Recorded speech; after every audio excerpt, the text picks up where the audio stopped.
আরে হ্যাঁ, আমি চলে আসছি, রাস্তায় অনেক জ্যাম, 2 মিনিটের ভিতরে পৌঁছে যাব।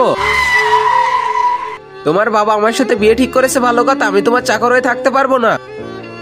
এই তোমার কি গার্লফ্রেন্ড আছে আর তোমার হবু বউকে তুমি এভাবে ছেড়ে যাচ্ছ? তোমার কিন্তু অনেক পস্তাইতে হবে। এই শোনেন, আপনি গাড়ি কিভাবে চালান? আমার পুরো কাপড়টাই নষ্ট করে দিয়েছেন, এখন নতুন কাপড় কেনার টাকা দেন। তোমার সাথে বিয়ে করাচ্ছে কে? আমি এই গরিব মেয়েটাকে বিয়ে করে নিব, তাহলে কেমন হবে? তোমারই ক্ষতি হবে। বড় এসেছে জ্ঞান দিতে, সর এখান থেকে।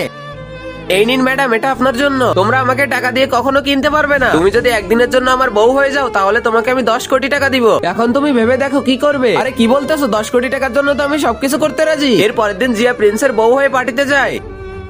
ভালোভাবে অ্যাক্টিং করো। ওকে ওকে প্রিন্স, এটা তোমার বউ, তোমার সাথে কিন্তু ভালো মানাইছে। এই মেয়েটা তো একটা ড্রামাবাজ মেয়ে, আর এই কথাটা তো একেবারে সত্যি। আর তখনই বিশ্বের সব থেকে বড় বিজনেসম্যান মিস খুরানা ওখানে আসে। আমার মেয়ের সাথে খারাপ ব্যবহার কে করেছে? মা তুমি টেনশন নিও না, এটা আমি হ্যান্ডেল করে নিব। আর আগে মহান আল্লাহকে তুমি ভালোবাসলে লাইক এন্ড সাবস্ক্রাইব করে দাও, আর পার্ট 2 দেখতে চাইলে অবশ্যই কমেন্টে পার্ট 2 লিখো।